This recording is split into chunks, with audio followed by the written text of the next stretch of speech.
klaksonel klaksonel.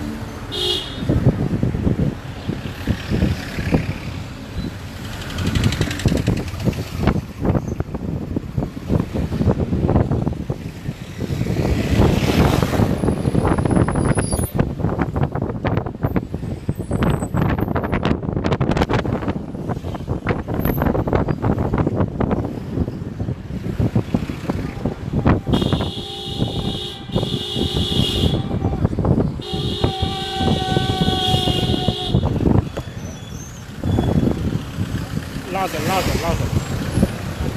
Laser, laser, laser. D'accord.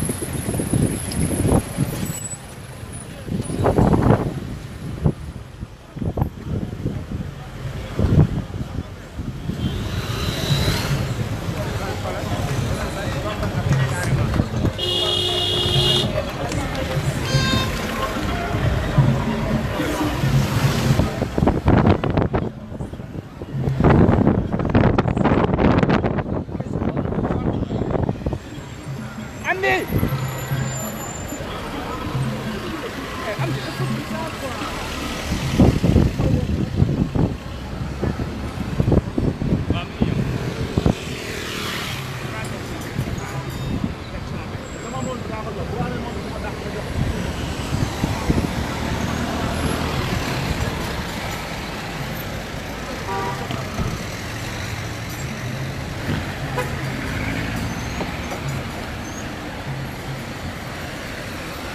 Teel ma.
waaw. léegi nii ci man maa ngi def dara. bu paree rek su ma bëggee ma tàmbali.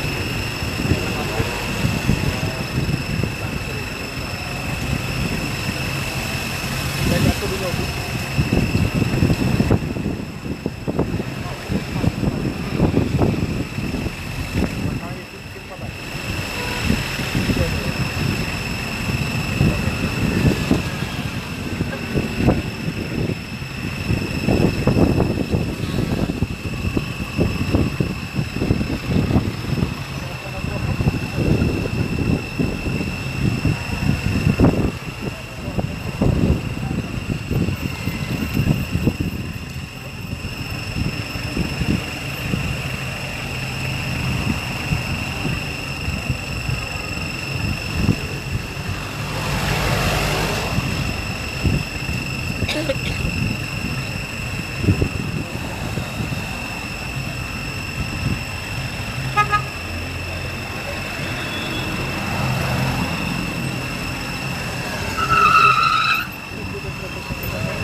dindi ma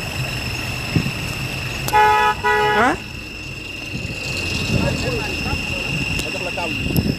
jox la câble bi. non t'inquiète xaaral. non bokkul de fii si bokkul. non non du branché wu. ah ok pour man da ngay branché quoi. doo branché supply maa ngi si ay 70 et quelque temps. waaw. xaaral. xaaral. teel ma bi si suuf kii bi si suuf fii nii.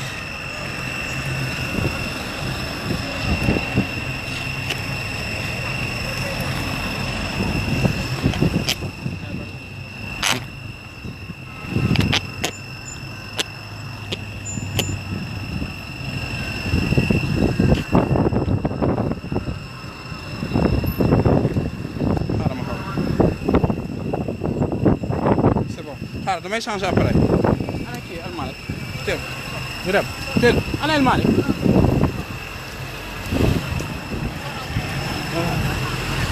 teel ma da ngay dugg ci biir. waaw dañuy dem ci biir. ana El Malick. ana El Malick. waaw doo yegg ci biir booy jiitu quoi. waaw ñëwal ci biir. lan nga ci bopp. toogal ci porteur rek wala. xaaral ma xool.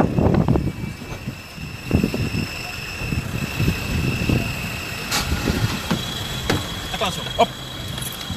mais boo dañ koy wàcce. non da ngay ubbi fenêtre bi. lok ko.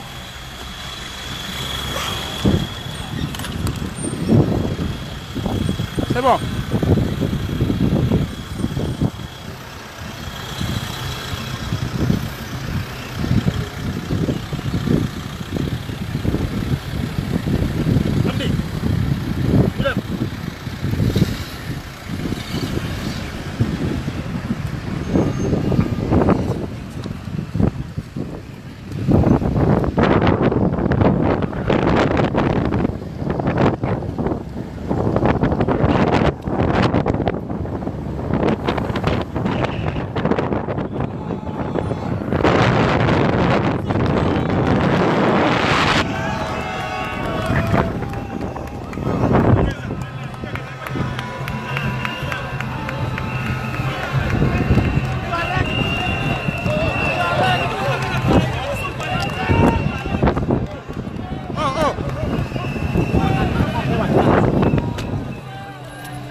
Monsieur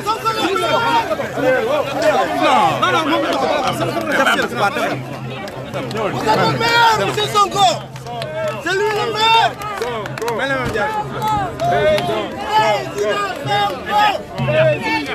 Non, non, attends. Non, montez waat ko.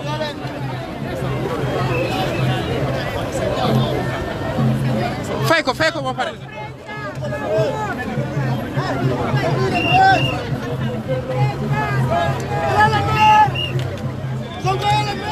Foog nga ñëwee.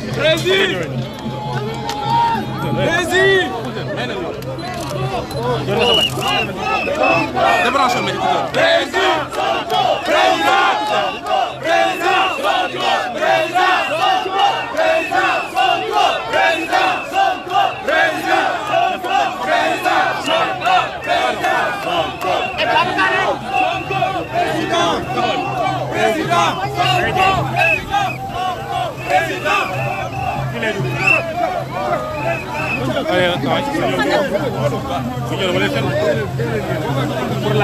Pour live. Dama topp ak boobu rek. Si, non, nañ dem.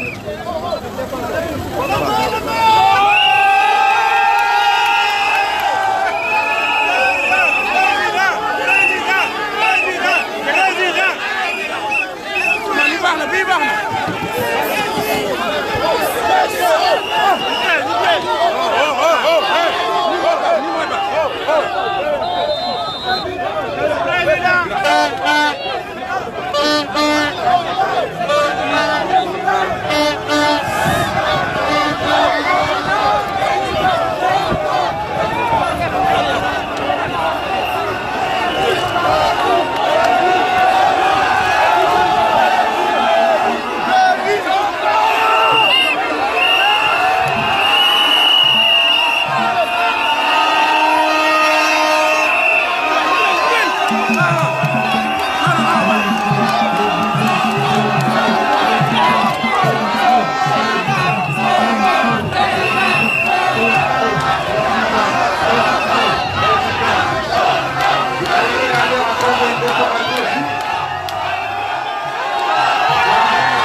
Voilà, il est en train de serrer quelques mains.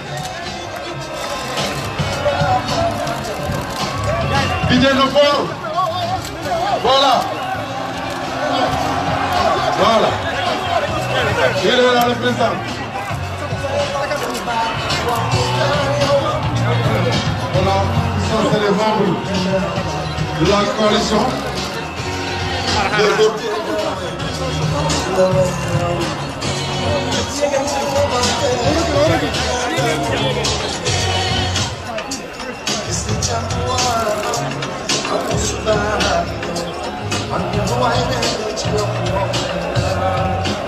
Voilà.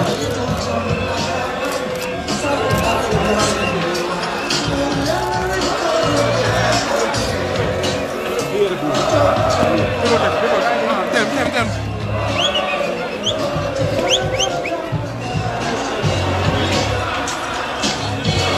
Oh, bon,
Après la coalition, c'est les invités qui sont des présidents de parti et de mouvement.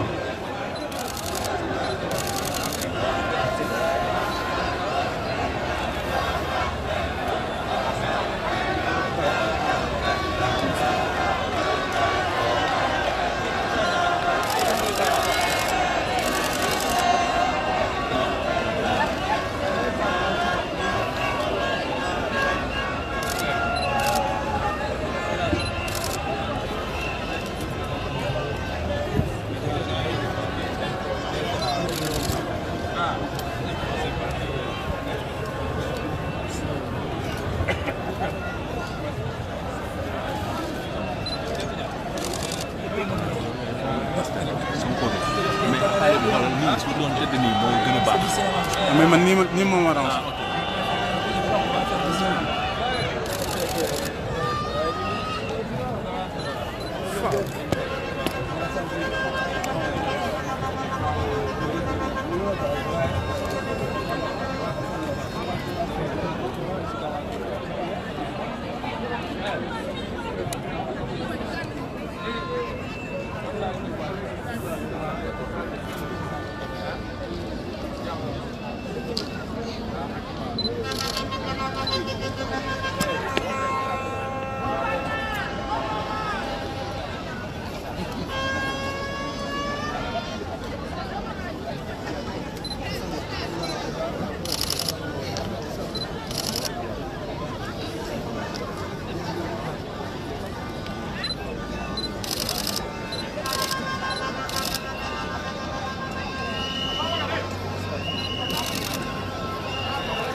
non bu lem xaar.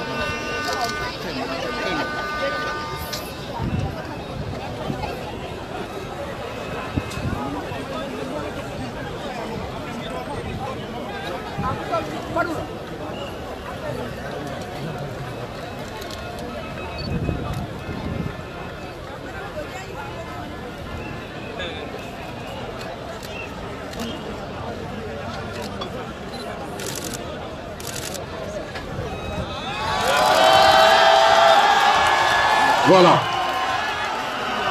Le président va prendre sa place et nous allons commencer la cérémonie.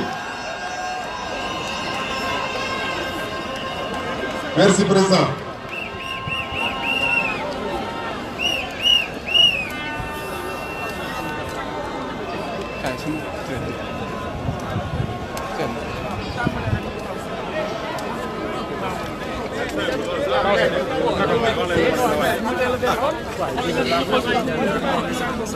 Voilà.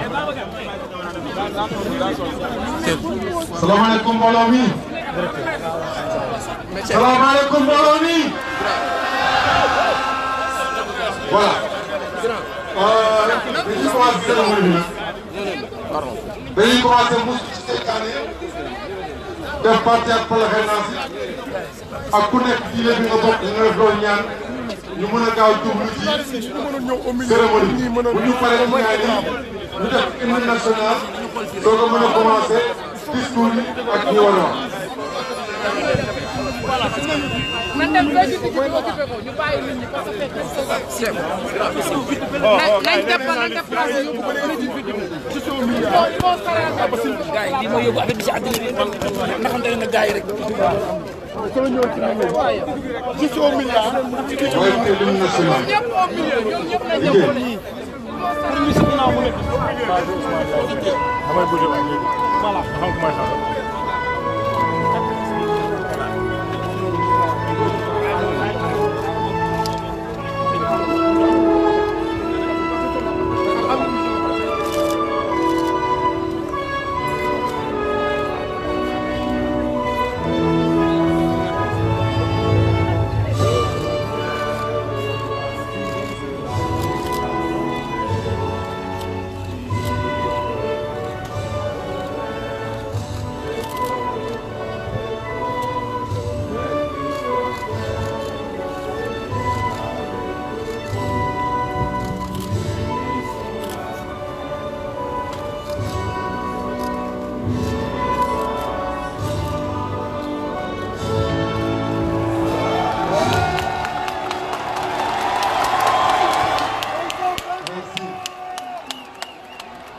Merci. Les journalistes au milieu, s'il vous plaît.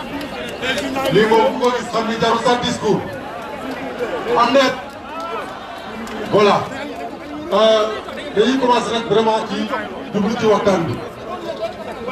pour loolu ni ñu tëralee chronogramme bi. dafa am koo xam ni dafay wax ci turu jeunesse bi. ndax ni ko président Tam waxee foog nañ ni jeunesse bi tey am nañ ci solo te kenn gënu. à instaurer une nouvelle offre politique capable de sortir le Sénégal de ce sous-développement.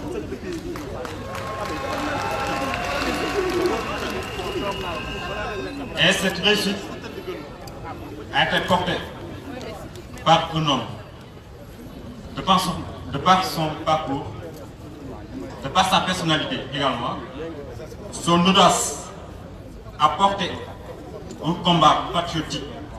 Je veux nommer le président Ousmane Sonko.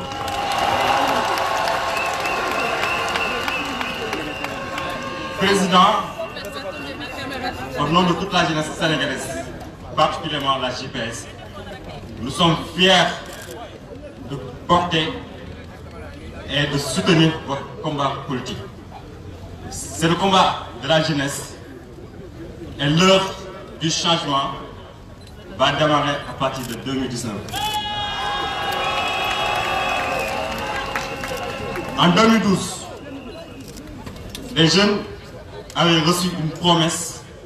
de 500 000 emplois. Malheureusement, en 7 ans d'exercice, le taux de chômage au Sénégal est passé de 12,9% à 15,9% en 2018. Donc, nous avons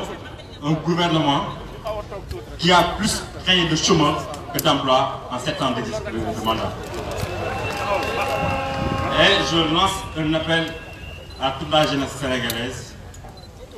de bien faire un choix en 2019. On s'était trompé en 2012 par le candidat sortant, je ne veux même pas citer son nom, qui a montré ses limites par rapport à sa politique qu'il fait pour le Sénégal. Donc, Président, toute la jeunesse sénégalaise croit en vous. Donc, ce combat, c'est notre combat. Nous sommes prêts à faire le changement en 2019. Ce n'est pas en 2024. L'avenir, c'est maintenant. Vive Pastef, vive les patriotes. Merci. Merci. Merci, je crois que le discours du 4 na te leer na ku ne xale nag ne jigéen soog a indi mag kon dañuy jox suñu jigéen di jigéenu coalition bi di Maimouna Dièye parce que jàpp naa ni ko xam Maimouna Dièye xam lan lay tekki ci mouvement xam lu muy tekki ci parti ba xam tey lan lay tekki ci coalition bi ñu jox Adja Maimouna. waaw mais du ngeen ko tàccoo na jigéen ñi alors voilà.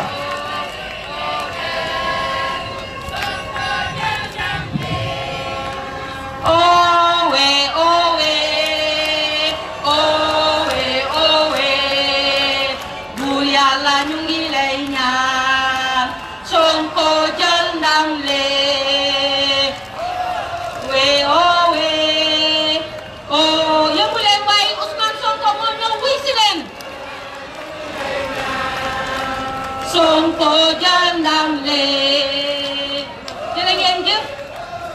jërë ngeen jëf a'uuzu billahi mina sheytaani rajim bismillahi rahmani rahim maa ngi nuyu képp ku toog fii bàyyi itteem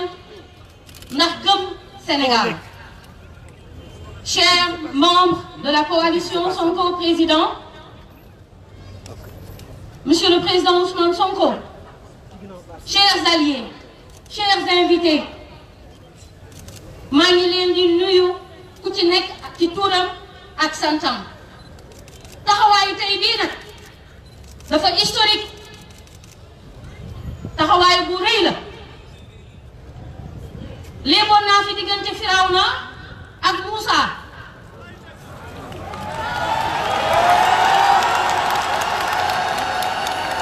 xam ngeen ni Firawna mu géewoon ak Moussa waaye xam ngeen ni Moussa moo am ndam de te bu soobee yàlla ren jii Ousmane Sonko mooy am ndam loolu wér na ma leen di wax 1958 le Sénégal jël nekk république 1960 Sénégal am indépendance boobu ba tey lépp luñ ci waroon a am te ñu doon yaakaar muy waa ji nga xam ni yàlla moo ko war a yónnee ci réew mi pour ñu développer Sénégal ñu koy xaar boobu ba tey 58 ans de marasme de naufrage sénégalais yi bañ a découragé toog rek di xaar parce que xamoon nañu ne dina mës a ñëw Moussa moo màgg tey war a jël li mu moom laaj leen ma tey jii ndax jot na ñu wax ak waa ji wala jotul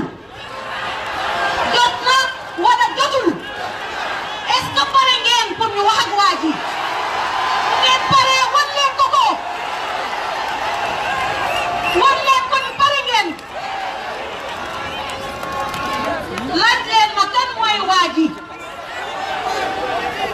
laaj leen ma kan mooy waa ji waajaa ngi na biir waajaa ngi moom lañu sunu borom yónni pour ñu defar réew mi te bu soobee yàlla Sénégal yàlla daf ko bëgg dootu ko teg ci loxo ku ko dul liggéeyal Sénégal dina jëm ci kanam te incha allah le 24 février bii le président Ousmane Sonko sera élu 5e président de la République du Sénégal. Merci beaucoup. Merci Adja Maïmouna. Merci Adja Maïmouna. leer na ni ñëpp gis nañ taxawaayu jigéen ñi. jigéen bu takkoon ni foog naa ni góor ñi war ñoo des ginnaaw. olof yi dañ ne nag am réew dafa di am mag ndax mag mën naa bàyyi cim réew. dina toog di gis loo xam ne xale dina yëg ci kaw te di ko gis. te jàpp nañ ni coalition bi li ci nekk ay mag doy nañu ndax ay mag la yoo xam ne seen loxo set na te ay magu diine lañ te am ak ñoom ngëm-ngëm lañ kon ci kaw loolu ñu tànn ci suñu mag di Babacar Faye mu ñëw sànni ci ay kàddu ci turu mag ñi monsieur Babacar Faye.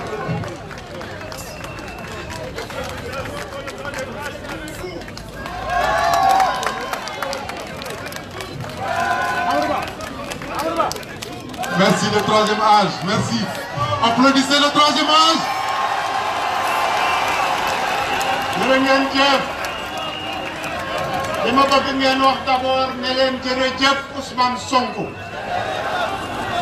jërëjëf Ousmane Sonko. li tax ma wax ne jërëjëf Ousmane Sonko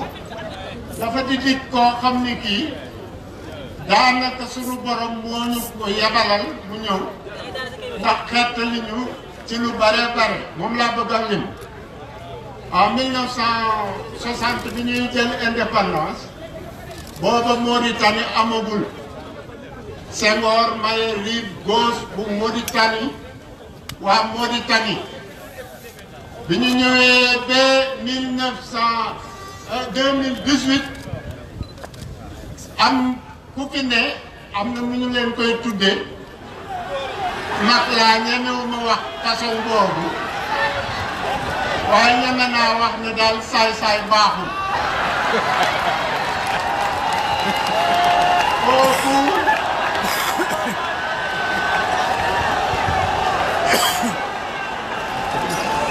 kooku ngeen dégg ma wax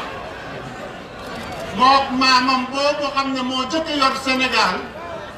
dañu niroo ay jëf seeni jëf mooy lan seeni baay gorul Sénégal seeni maam gorul Sénégal waaye jël nañu ak sañ-sañ ànd ak tubaab di maye ci Sénégal lu baree bare Senghor may waa Mauritanie lu baree bare may waa Gambie 52 villages ñun ñi ko fekkee ñun moo tax ñu leen koy nettali musiba bi mu ànd moom laa bëgg a wax moo di ne boo déggee tey saay-saay bi ngeen di wax mu mën a xaajoo alalu Sénégal ak waa Mauritanie maamam joojoo ko indi moo def li xam ne moo tax tey waa Mauritanie ñeme wax ni ñun ñoo bokk gaz ñoo bokk pétrole ba Macky saay-saay bi dem bañ a tàggu benn nit ci Sénégal dem seddoo suñu alal ak naar yi waaye bu fekkoon xam na lu tax ñu tuddee leen ay naar kon seddoo ñun suñu alal foofu duma ci sori waaye dama bëgg a wax nag léegi ci sunu mbër mi xam ne moom wax dëgg yàlla ba ma ko commencé déglu ba léegi kenn la may nirool ci sañ-sañ ak maandu ak fit muy Cheikh Anta Diop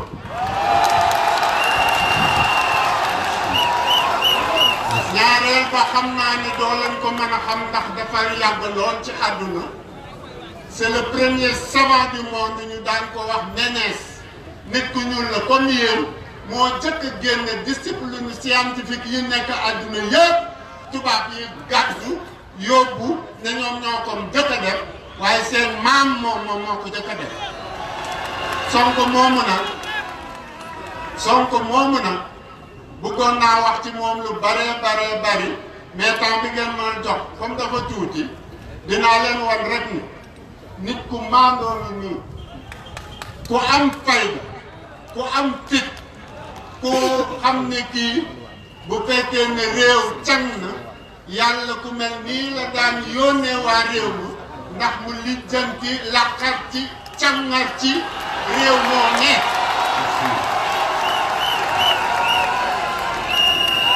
kon nag comme wax ji ne ngeen warul bari maa ngi leen di ñaan rekk ne képp koo xam ni kii nit nga te wolof njaay nee na nitay garabam waaye man nee naa déedéet de nite mooy garabam te Ousmane Sonko rekk a nite yéen ñi fi toog ñii yëpp nitee tax ngeen topp ko te nite donc mooy soowe nit ku ne jërë ngeen jëf yal na yàlla def li ngeen ñaan yëpp merci doyen kon naa ni li ma leen doon wax mag mën naa bàyyi jiwree feeñ na ndax dégg ngeen fi histoire Sénégal ak histoire mondiale te nañ leen sant yàlla ñaanal leen damay mujjee fi mu wax rek ne nite ku xool côté bii xam ni li mu wax firndeel na ko tey dañuy politique nag politique du benn nit du benn parti mais mbooloo la te am loo xam ne dañ koy wooye coalition bii nag tey ku ci teg bët xam nu du coalition ñaata poste nga may jox coalition bii ku ci teg bët du coalition ñaata ministère nga may jox coalition bii du ñaata nga may jox ma campagne yi kon jàpp naa ni coalition boo ngi nii gars yi dëgg loolu dëgg comme dañu nekk coalition nag te ku xool coalition mooy ni 10 ndax nit ki bu fekkee ni magu la ëppale wu la xam-xam ëpp la alal nga nangu denc di nga yor ànd ak moom ñëw topp ci ginnaawam ngeen nekk benn jiitle di liggéey ngir askan bi rek dama ne ñooñu gënoo leen gore te war nga leen delloo njukkal ci kaw coalition bi nag lañ ne il faut que ñu jël ci ñoo xam ni ñu sànni ci kàddu bëri nañ parce que boo xoolee diggante bi te xam nañ ni jeexagul lu mat 20 et quelque déjà ñu ngi ci coalition bi ñu ne nañ ci jël ñaar jox leen kàddu ñu wax ñu jox madame Yacine Fall mu sànni ci ay kàddu bu paree ñu jox Ablaye Niane mu sànni ci kàddu au nom de la coalition Sonko président Adja Yacine ngeen may ko loxo nag parce que ku waroon déposer sa candidature nga bàyyi lépp ñëw ci coalition bi dama ne loolu ci jigéen ndam rek bu soobee yàlla ngeen jël.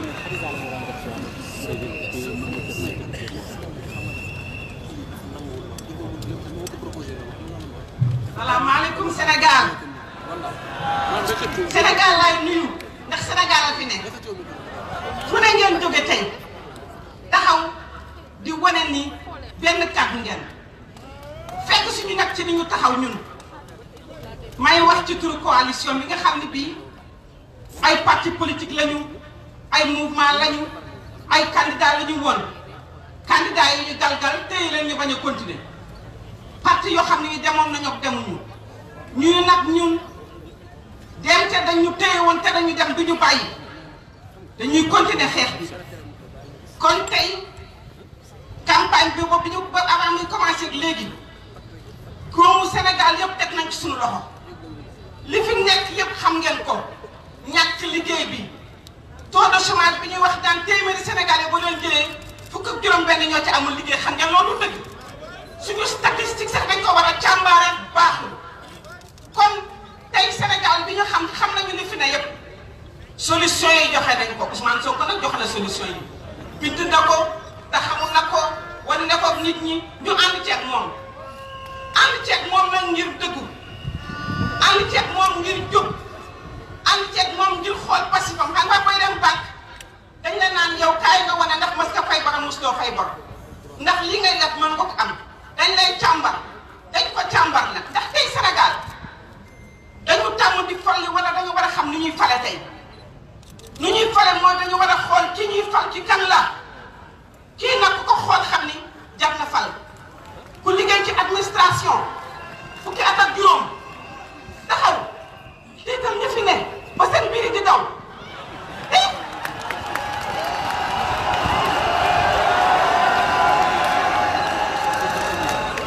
tiital ñu fi ne te mënuñu laa jàpp ñu la nuus nga xam ne kon jub nga dégg nga ànd ak yar ànd ak teggin ànd ak fit ndax ñun jigéen Sénégal nag fit rek la ñu xamaa da ngay xeexkat lañu kon nag tey jii dañuy woo Sénégal ëllëg la ñu àll kala ji di génn ëllëg la ñu naan pare nañu ñi ñooy candidat yi juróom la ñu xamagum bu subaa conseil constitutionnel dina wax ñan ñooy candidat ñi ngi ñaan nag ñu yàqal jóor bi ñu yokk candidat yi waaye bu ñu ko yokkulee maa ngi ñaan candidat yi ngeen ñëw taxaw xeex bi fii la tàmbali li ngeen doon xeex ni Sénégal leen taxoon jóg li ngeen doon xeex ni da ngeen bëggoon Sénégal ngeen jubanti ko li ngeen doon xeex ni seen si bopp rek jubal bëggalu leen mais réew ma leen bëggal soppi ko leen bëggal taxaw leen ngeen xeex ñu sotoo ko jëli ko loolu mooy fële bi loolu mooy fayda bi dajale leen seen mbooloo dajale leen seen xam-xam dajale leen seen man-man dégg nga àndandoo organiser discipline organiser taxaw fu bëri defet ne ñu taxaw ko militant bu nañu mobiliser la te dama ni ña ca bor ba sax dañuy ñëw kon nag Sénégal dafa jam Sénégal dafa jam ñu fàtte suñu bopp Sénégal tey dafa jam ni mënuñu ko bàyyati ci loxo yoo xam ne dañ koy yàq loxo yoo xam ni dañ koy sàcc loxo yoo xam ne dañ koy maye loxo yoo xam ne dañ koy tayle doomu Sénégal ñoo moom Sénégal lañ ko tabax ensemble maa ngi leen di nuyu jërëjëf ak Ousmane Sonko. merci voilà comme ni ma waroon waxee ci coalition bi dañuy jox parole Abdoulaye Niane.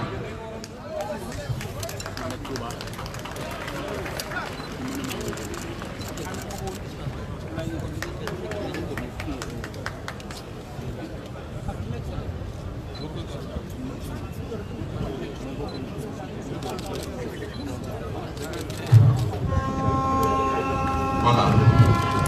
salaamaaleykum maa ngi nuyu góor ak jigéen ñi fi teew ñëpp di nuyu membre coalition bi di nuyu suñu invité yi di nuyu waa Sénégal yëpp man nag damay wax ci turu coalition bi di wax aussi ci turu ñi nga xam nañ Ousmane Sonko parce que période bii dañu nekk période boo xam ne nit ñi wax ji dafa bëri. lu nekk nit ñi koy wax di créer ay fait di créer ay mensonges te ñun ñu xam Ousmane Sonko man ak moom ñoo duggal ko ENAM keroog taxaw na fii wax ne biñ defee 4 ans 5 ans ci administration bi lañ ne lii xamuñu ko dinañ génn ñun ñaar noonu ñu ko waxee noonu lañ ko defee mais bi ñuy génn nag avant ñuy génn dañoo liggéey parce que dama leen di bëgg a wax ne moom li muy wax incha allah bu ko yàlla joxee réew mi dina ko mën a def ndax biñ duggee ci administration li mu njëkk a def mooy créer syndicat boobu kenn ñi mu loolu tudd syndicat ci administration financière moom moo ko def ci xelam jóg wax ak ay moroomam ba loolu nekk tey jii am na ñu nekk ci réew mi ñoo xamante ne nii dañoo bëgg réew mi sax menacé woon nañ ko période boobu ne ko dañ lay ràññee mu ne leen bu fekkee da ngeen may ràññee ci casse samay droit ba yóbboo ngeen ràññee ma 20 ans ñu ànd ko lu mat 15 ans ñu nekk ci administration bi musuma koo xam ci lu jubati dafa am ngëm-ngëm macha allah am na xam-xam loolu wane na ko parce que man ak moom ak suñu morom yu tuuti lu mat 5 personnes ñoo def li ñuy wax plan de développement stratégique de l' administration fiscale. actuellement administration bi li muy doxee maanaam niñ ko tëggee loolu ñun ñii ñoo ko def biñ ko defee ba pare ñu signé ak ministre de l' économie et des finances benn contrat de performance pour ñu jox ñu moyen ñu def ko administration fiscale bu ngeen ko xamee il y a 20 ans ak bii am ni bokkul te loolu moom bokk na ci ñi ko liggéey bi fi waa FMI doon ñëw période boobu dañ ne Sénégal xamatuñu lan lañ leen war a wax ndax yéen liñ leen war a wax yëpp xam ngeen ko donc moom xam na fi mu jëm li ci desoon nag mooy pas-pas pour def liñ leen waxoon nañ leen da ngeen def appel à candidature ba nanguwuñ ko ñu wax leen da ngeen di def transparence nanguwuñu ko loolu nag moo tax ñu ne li ci des mooy dem politique yi mais bu fekkoon ne def nañ loolu ba léegi ñoo ngi ci administration di changer état donc comme nanguwuñ ko nag politique moo ci des moo tax ñu ñaan ñëpp ñu génn di politique tey kii bu ngeen ko ànd ak moom di ngeen ànd ak ku am compétence ku am gëm-gëm koo xamante ne nii dina yóbbu Sénégal li muy wax loolu laa doon firndeel maa ngi woo nag foofu laay terminé maa ngi woo ñi nekk ci administration yëpp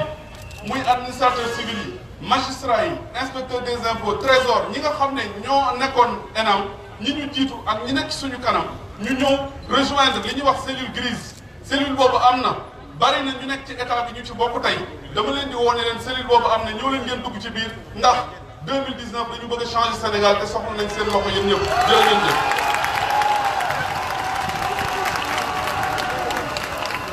voilà man maa ko bàyyi mu nettalil ko boppam te maa ko mën a seede ak li mu wax yëpp kon nit dina nekk fonctionnaire di créer entreprise dëgg loolu def wala comprendre rek lu may wax dafa am ñu ne daf doon liggéey di créer cabinet dëgg la wala du dëgg de kon nag am na ku ko seede te moom xam na ko ñoo nekk ndoon ENA dama doon bàyyi moom mu waxal ko boppam kon ñii war di wax yéen nii mi ngi noonu daal seen tonton ngi noonu lu bu loolu weesoo nag dañu am tamit ay gan ndax dañu nekk ci opposition bi am ñoo xam ne tey dañ fi teew ci turu opposition bi ñu ngi toog nii.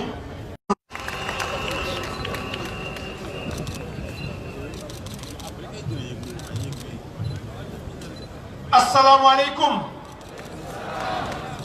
patriote du Sénégal maa ngi leen di nuyu membre coalition Sonko président maa ngi leen di nuyu invité yi fi toog maa ngi leen di nuyu maa ngi nuyu waa Sénégal yépp maa ngi wax fii ci turu képp koo xam ni yaa ngi ànd ak Ousmane Sonko nekk ci opposition moo xam ci front bi nga nekk wala ci C25 wala candidat bu bëggoon dem ñu téye la wala ku ñu galgal ba sax yéene bi nga amoon ci Sénégal mënuloo koy yeggali maa ngi wax ci seen tur ñoom ñëpp dafa am benn borom xam-xam bu ni là où croit le danger croit également ce qui sauve moo di ci wolof fépp foo gis musiba ak joote di fa juddoo di fa màgge saafara si koy faj mu ngi fay juddoo di fa màgge démocratie bi tëral nañ ko république bi tëral nañ ko lépp lu ñu fi liggéeyoon pour Sénégal taxaw ñoo ngi koy salfaañe di ko yàq waaye maa ngi leen di biral ni nañu am confiance xam ni ku bëgg a daaneel Sénégal yaay daanu ku bëgg a daaneel suñu république yaay daanu ku bëgg a yàq démocratie bi ñu fi def yow yaay yàqu te ku bëgg a rey sénégalais yi di nga gàddaay génn réew maa ngi leen di wax ni yéen patriote du Sénégal joxante leen loxo ak seen frères et sœurs yi nekk ci opposition yeneen parti yépp parce que la république du Sénégal citoyen sénégalais yi ñoo koy defar Ousmane Sonko am na yéene ci réew mi wone na ko génne na ay proposition ak ay solution wone na ko dama naan sax boo boolee Sonko ak solution dafa lay jox son condition tuddee leen ko noonu. merci. dégg loolu de gars yi. da ngeen ñoo xamante loxo bu leen critiqué wante bu leen xarabante benn adversaire ngeen am mooy la coalition de partage di Benno Bokk Yaakaar le 24 février képp ku gëm sa candidat jàppale ko bu ngeen demee deuxième tour tax di ngeen ko fa yóbbu xëy na sax du ci dem bu ko defee nag ngeen daaneel ko ñu jël Sénégal tegaat ko ci yoon yi ñi ko war a yor ñu liggéey Sénégal maa ngi leen di gërëm di leen sant. jërë ngeen jëf te bon courage merci. merci beaucoup. voilà mais nag man li ma jaaxal mooy gars yi xam nga maa ngi waaj a jeex de te neex na ah voilà dañ ci am nag ñoo xam ni mënuñu leen bañ a jox parole parce que bu fekkee ni li ñuy yëngatu muy aar dañ ci engagé wu te boo xoolee ni daanaka ñoom ñëpp dañ ko bokk alhamdulilah nag ba ñoom way yi ñu génnee jëmale suñu président yëpp way jàmm na ñun kenn neewul di rab naan président saay-saay comme doon la demee nag tey daf ci am ñaar ñoo xam dañu nekk engagé muy Karim Gueye ñëpp xam ko muy rapport très engagé bu koy dox kàddu gi mu sant ci ñaari mi nga xam ni kii moom mooy wax président saay-saay Karim sama na parole non amul son day wax rek nga def teg son bi. salaamaaleykum les patriotes. loxo yi ci kaw ma xool loxo yi ci kaw ma xool loxo yi ci kaw ma xool. wala boog loxo yi ci kaw ma xool. ñun ñoo bëgg Sénégal ñun ñoo bëgg defar Sénégal ñun ñoo gëm Sénégal ñi nekk fi yëpp joxuñu 1 franc Guinée-Bissau pour ñu taxaw fii fukki dërëm musul am Sénégal musul am dans l'histoire du Sénégal dañuy waxante dëgg rek te yàlla tax yàlla rek moo tax ñu taxaw fii. adduna xalaatul woon ni dañ ko dox ñun ba taxaw di am candidat di affiché wu di ànd ak moom donc nag ku gis nen ni nen a ngi olof moo ko wax ku gis nen ni nen a ngi n'est-ce pas sama gars yi nen a ngi léegi nag c'est très important Sénégal vite fait ah Sénégal Senghor tubaab bi ñoo ñu ko forcé Senghor moo ñu forcé Abdou Diouf Abdoulaye Wade moo ñu forcé boppam Macky Sall dafa doon yeeru ndagate yaruwul kii patriote ñun ñoo ko tànnal sunu bopp. da ngeen jóg. merci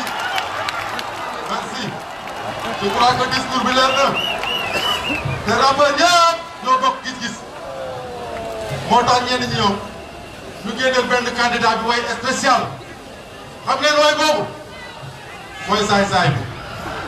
kon demee na noonu nag bu Karim paree. ñu jox nit dof moom it mu sànni jaay kàddu.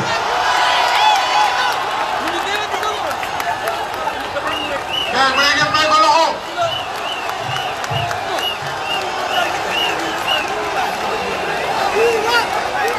waaw.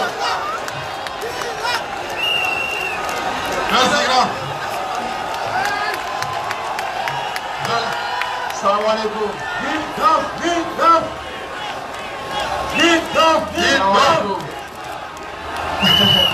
salaamaaleykum maa leen di nuyu maa leen di ziar yéen ñëpp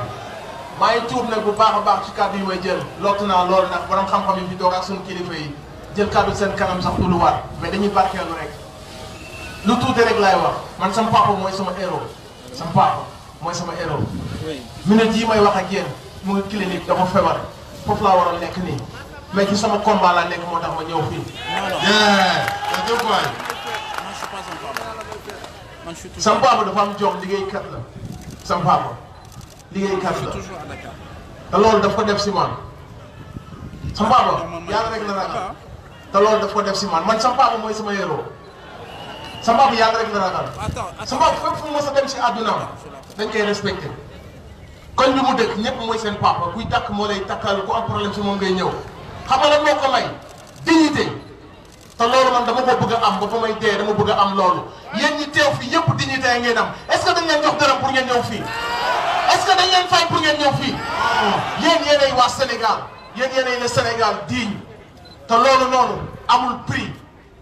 loolu amul prix dignité nit bu amul dignité mala moo ko tane dama bëgg ngeen tàcc seen bopp ndax dignité bi ngeen am est-ce que ñun dañuy seetaan suñu président Ousmane Sonko mu gën ñoo gore wala mu gën ñoo bëgg Sénégal est-ce que dañuy seetaan suñu président Ousmane Sonko médias yi yenn journalistes yi yenn politiciens corrompus nga xamante si nii depuis 1960 ñu ngi fi di sàcc Sénégal di comploter Sénégal di nekk Sénégal ñoom ak tubaab bi ñoom ak seen i complices ñooñu ñoo bëgg a taxaw tey nañu bu leen xool kii bu leen déglu kii baaxul kii dem la dama ni ñoom ñooy dëmm yu bon yi.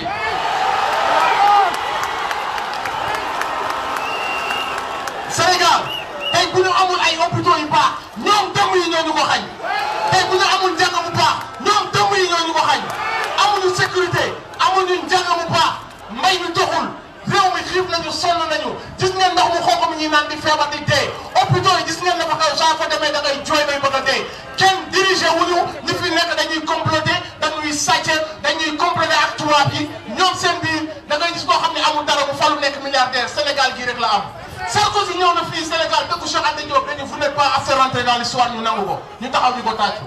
dëkku Cheikh Anta Diop dëkku Cheikh Ahmadou Bamba dëkku Mame Malick Sy Sarkozy il a osé ñëw taxaw suñu dëkk nañu vous n'êtes pas assez rentré dans l'histoire ñu taxaw di ko tàccu suñu njiit yi ñoo leen may loolu suñu njiit yi lay Thomas Sankara ñoo leen may loolu suñu njiit yi lay Kwame Nkrumah ñoo ñu may loolu Ousmane Sonko le président Ousmane Sonko moom lañu doon xaar comme ni ñu ko waxee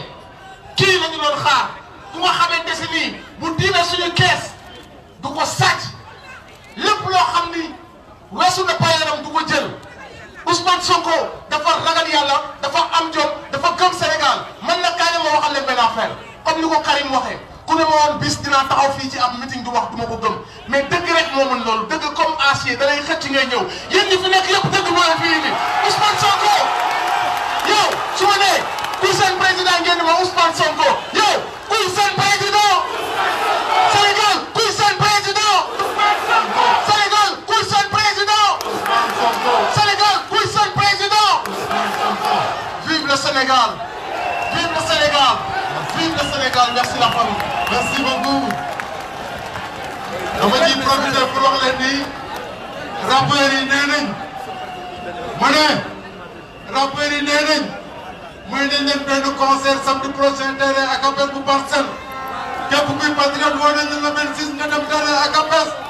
rappeurs yi ñoo ko may concert gratuit pour la coalition Sonko président. Voilà, nous allons donner maintenant la parole à l'avant-dernier orateur, oui, Birame Souleye Diop. Birame Souleye est l'administrateur du parti Pastef.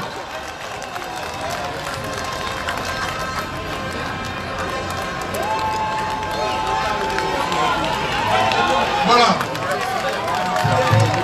Voilà Birame Souleye. C'est l'homme de confiance de Ousmane Sonko. Il fait partie des hommes de confiance de Ousmane Sonko. Birame Souleye est là. C'est l'administrateur. Kii mooy ki nga xam ni tey bokk na ci ñi jege Ousmane Sonko di waxtaan ak moom di diis ak moom mu koy wax boppam di ko yebal fu mu mënta dem mu di fa dem dëgg la du moom rek mais comme moom fi taxaw loolu jàpp nañ ñu ko war a mën a seedee te nag ñëpp xam nañ ni inspecteur des impôts et domaines la comme Ousmane Sonko yore poste bu sensible mais tey bi bañ jotee dafa bañ am na chance nag parce que naroon na tam qualité bële ñu jëlee ci ko loolu la ko sama njóobeen la quoi. salaamaaleykum en coalition Sonko président kuy seen président waa Sénégal ñi toog maa la gën a aay ñu ngi leen di nuyu di leen ziar di yëkkati ay kàddu pour wax ak les patriotes li ñu bëgg a wax dañu bëgg a laaj kan moo gis boppam ni patriote la ci suñu jotaay bii kon ku ci nekk ci yéen kàddu yi may yëkkati yow laa ko jëmale dañoo bëgg a laaj lan moo tax Sénégal 1960 askan ñi nga xam ne dëkk yi nga xam ne ñoo tolloo woon Sénégal daluwaay tey ñu mën a may Sénégal xaalis lan moo tax loolu mën a am ndax am ngeen ci doon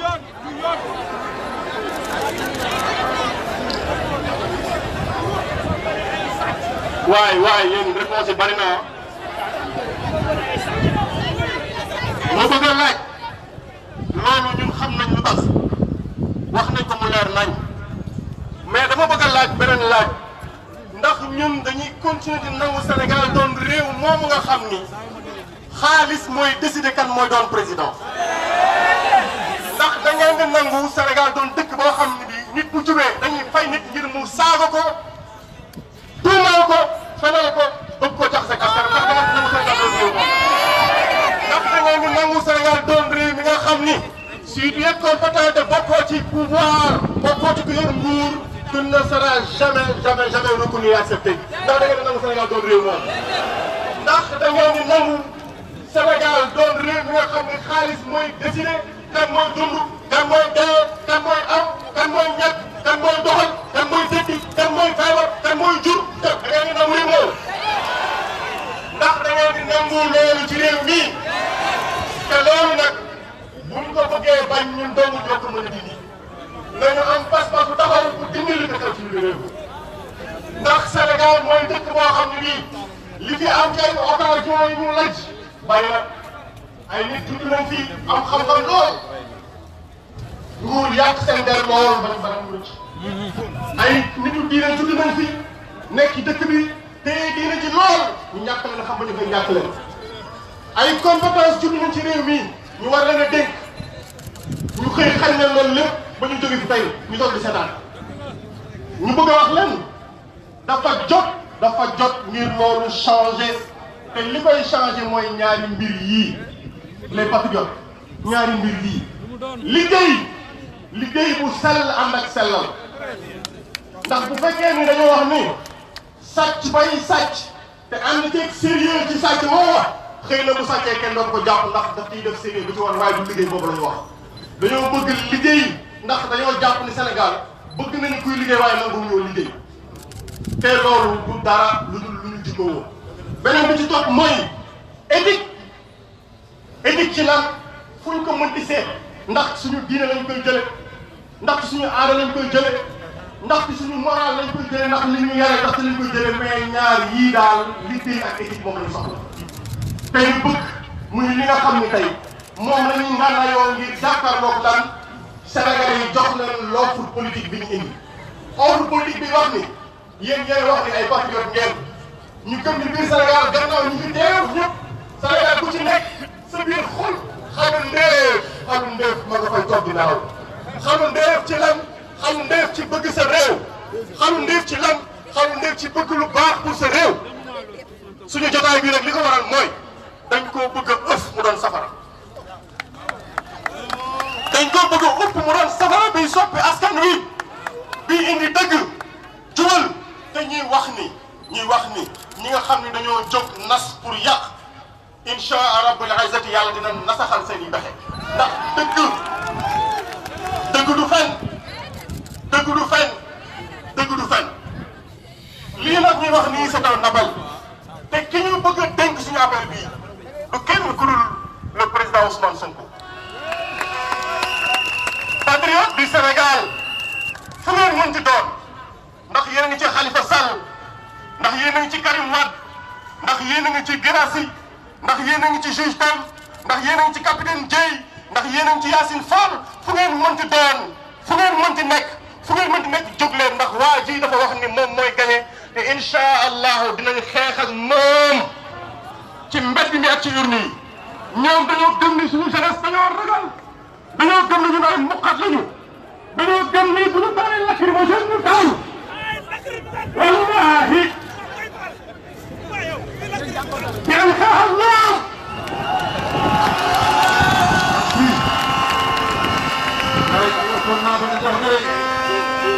voilà foog naa ni nag mu des ba xam nit ki des mais li ñu dégg nii il faut que ñu xamal président que ni daanaka ñi mu invité ci opposition bi yëpp ñu ngi fi ku lim juum nag mais ñoom ñëpp ku ci ñëw ni envoyé nga wax nañu tur yëpp dëgg la buñ ko bëggee lire day yàgg mais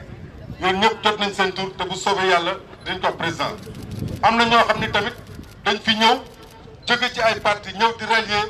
bëggoon def ay déclaration mais président daf leen di wutal audience spéciale waxtaan ak ñoom ñu soog a mën a dugg ci liggéey bi sëmb bi ci des li ñu wax président que ni ko département yëpp a ngi fi li ko dalee Saint-Louis Kaolack Guédiawaye Tëngéej Bargny ba ci Fatick gis nañ fi sax waa Mauritanie booba président ñëpp a ngi nee nañ nag yéen da ngeen a discipliné yéen a yey nag parce que nit boo bokkee ak moom projet bi ngay ñëw kenn joxu la passe car rapide bi ngay ñëw kenn joxu la 17 li la tax a ñëw da nga naan teg déglu ko xam loo yóbbu boo demee mën a convaincre mag ñi ba ñu topp ci projet bi comme demee na noonu nag vraiment pour terminer et pour boucler président dafay remercier waat ñi ci ñaari mbir muy ci wàllu parrainage bi parce que parrainage bi gis nañ liggéey bu set bi ngeen def te li koy naatamle foog naa ne biñ ne nañ leen ko ci parrainage bi ñu déposé lan la ñu defal mention extraordinaire amul liggéey ci amul galgal amul dara on est passé waraame te loolu yéen a ko liggéey yéen a ko wane dugg ci kër yi dugg ci marché yi soo seen 17 ñëw di parrainer nit ñi kon loolu président mun leen ci bañ a remercier mais di remercier tamit ëpp solo et surtout waa diaspora dañu ñu koy loxo muy bokk naa bi gis nañ ñëpp wane nañ ñi bokk naa tey meeting bii bokk naa bi bokk na ci li ko financé te ko xool li xam ne ay millions dugg nañ ci te loolu yëpp ci seen poche la génnee te xam nañu di yem fii ndax ñu ngi def campagne te dèjà lii ñëw rek xamuñu fuñ demul moom vraiment kon ñaar yooyu moom on tenait à vous le dire te gis nañ ñi koy coordonné muy des gens de valeur kenn kan fi toog muy responsable cadre yi di Bassirou Diomaye Faye ñëpp gis ngeen liggéey bi muy def par rapport ak bokk naa bi ñu ko encadré ak ay frères patriotes ñu mel ni ñoom Fara et tout ça donc vraiment ñu ngi sant ñëpp di tamit wax ni ay mbokk président yi ay yaayam ay bàjjanam ay frères ay sœurs parce que nit ki amul lu mbokkam tey bu ngeen gisuloon ay mbokkam toog ngeen war a mën a jaaxle kon jàpp leen ni ay mbokkam yi man nag duma mbokkam patriote laa rek ñoo bokk projet bi on donne la parole au président Ousmane Sonko.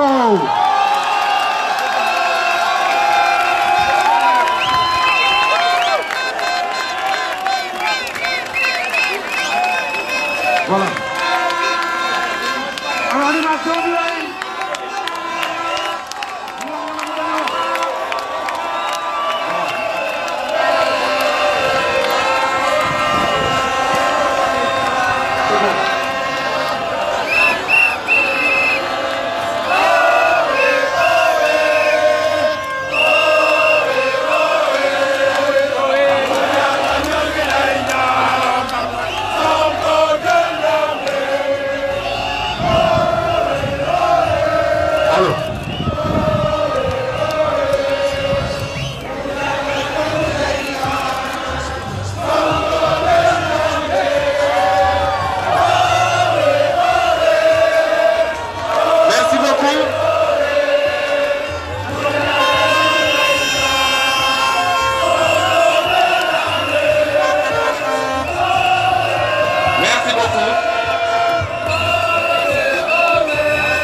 merci beaucoup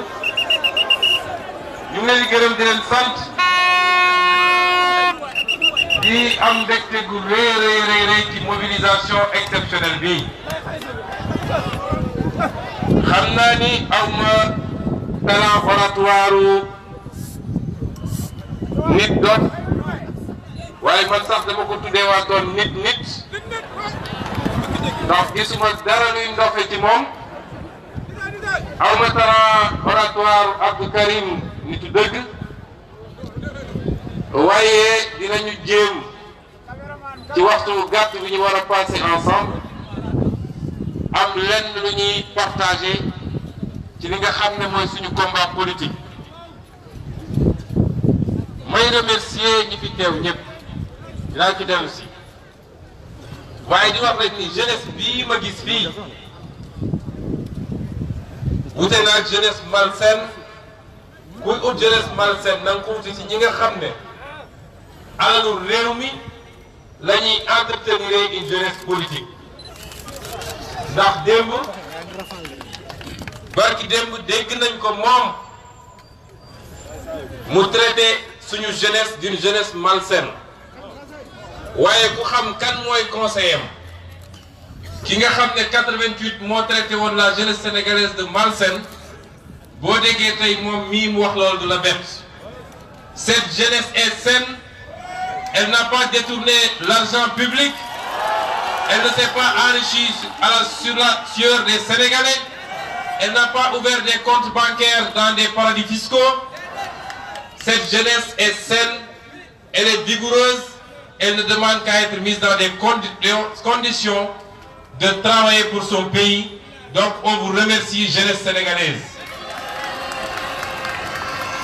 ku gis mag ñi fi toog tey di nga xam ne du mag ñooñu nga xam ne ñun bi ñuy xàmme ba léegi ñi nga langaamu ci nguur gi di dundee nguur gi di ngàcc le sang des Sénégalais te amuñu lenn lu ñu andil Sénégal ku la ci ne expérience rek xamal ni expérience su sàcc la expérience su détournement la expérience su incompétence la ku gis jigéen ñii toog fii di nga xam ne duñu jigéenu kaay ma financé la kaay ma jox la dërëmu askan bi nga topp sama gannaaw. Ça c'est les femmes de Nder, c'est les dignes héritières de Aline Sitoé Diatta, c'est les femmes fières et dignes. ñu ne nag dinañu door ci remercier ñi fi teew ñëpp mënuñoo lim parce que ñi fi teew bëri na moo xam ñi représenté la coalition bi nga xam ne ñun ñëpp ko bokk di parti opposition moo xam mooy ñi nga xam ñi fi représenté le collectif des 25 candidats ñi jàll ci parrainage ak ñi ci jàllul moo xam ñi nga xam ne nag suñuy soppe bopp lañu ndax ñoo bokk ñun suñu coalition moo xam ñi nga xam ne it ay mouvement citoyen autonome wala indépendant lañu ñooñu ñëpp tey daje waaye moo xam ne ñoo xam ne ay autorités religieuses lañu ñëw teew fi en tant que kilifa diine soo toogoon di lim defe naa dinaa jël 30 minutes di lim te bu boobaa dina empiété ci message bi nga xam ne moom la ñu bëgg a séddoo ak yéen ñoo ngi leen di gërëm nos invités ñoo ngi leen di gërëm nos alliés ñoo leen di gërëm les membres de la coalition. di wax ni balaa may tàmbale dinaa wax ni ñu ngi solidariser wu ak suñu mbokk nappkat yi ndax yéen ñëpp gis ngeen jamono ji li ñuy dund métti na trop te amul benn assistance boo xam ne état du Sénégal apporté na leen ko ñoo bis bu nekk nga dégg ñu dee ci géej gi ci loo xam ne dañoo daani woon seen doole bis mu ne nga dégg ñu jàpp Mauritanie wala ñu jàpp leen Gambie tey rek gis naa ci titre presse bi ñu ne am na ñeent ñoo xam ne jàpp nañ leen Gambie lan moo ko waral mooy signé nañu ay accord de presse jaay géej gi ba tey ñun ñii mënatuñu am ci suñuy richesse souveraine il faut ñu dem uti ko feneen ñuy massaw suñu nappkat yi nuñ ko mënee def ci yeneen secteur yëpp waaye comme bii dafa doon actualité te ay bakkan di ci rot ñu leen di wax ne ñu ngi ak yéen te génne lenn ci suñu programme ne bu ñu yàlla dénkee réew mi dootuñu nangu ay accord de pêche yoo xam ne nit ñi dañuy ñëw ak ay bateau usine di jël suñu ressource yépp di ko yóbbu suñuy nappkat amuñu accès à la ressource ñun ñii di waa réew mi mënu ñu nekk poisson noble ñoo ngi bugg a dee ak yaboy yi mbokk yi ñu wax leen ne il y a 5 ans et 15 jours que naissait PASTEF, cette formation politique que vous êtes des millions de Sénégalais à porter aujourd'hui dans votre cœur et pour laquelle matin et soir, nuit et jour, vous vous donnez corps et âme. Il y a 5 ans seulement, nous étions un minuscule groupe de parfaits anonymes qui ne pouvaient compter ni sur la notoriété, ni sur des moyens financiers pour porter notre ambition pour le Sénégal. Notre seule arme alors était notre conviction. Conviction forte que l'on ne pouvait plus continuer à contempler notre pays à l'abandon et à la dérive. Conviction forte que nous devions porter en bandoulière notre aspiration au changement, se battre et combattre pour sa réalisation. Conviction forte surtout que dans l'âme de la majorité des Sénégalaises et des Sénégalais se trouvait une flamme qui refusait inexorablement de s'éteindre. Cette flamme, c'est la flamme du patriotisme. Ouais. Moi ni ci diir bu gàtt bu sorewul dara muy juróomi at ci gannaaw lii ñu dajale tey fii muy parti Pastef les Patriotes lañ ko doon sos ba ñu koy sos ñi daje woon ñépp ne dañoo bëgg a taxawal parti politique amu ci kenn koo xam ne amoon nga tur ci politique wala tur simplement parce que jamono jooju ku génnoon ci mbedd mi ne Ousmane Sonko ñu ne la kuy waajooju ku génnoon ci mbedd mi ne Pastef ñu ne la xanaa ab daayira la juróomi at ci gannaaw ba ñuy daje di ko def ñi daje woon matuñu fukki nit ci ab néeg ne mënuñu toog di seetaan li xew ci réew mi naan politique baaxul naan politique dafa salte naan politique àndul ak jikko ci jamono jooju ñu bàyyi bukki yi ak wëndëngi ñu yor politique bi yor réew mi di ci def leen neex juróomi at ci gannaaw du benn dërëm boo xam ne du ay millions du ay milliards yoo xam ne teewul nañ ko suñu loxo ba war a mën a def politique juróomi at dong tey parti politique boobu di Pastef moo dugg seen biir xol yéen ñii dugg ci xolu ay millions de Sénégalais te du fukki dërëm bu ñu jëndee nit ñi waaye taxaw jàkkaarloog yéen wax leen dëgg wax leen programme wax leen gis-gis wax leen xalaat waaye yemul ci wax rek won leen profil boo xam ne gis ngeen ci njub ak sell bu leen war a tax ngeen yaakaar ni lii mun na soppi.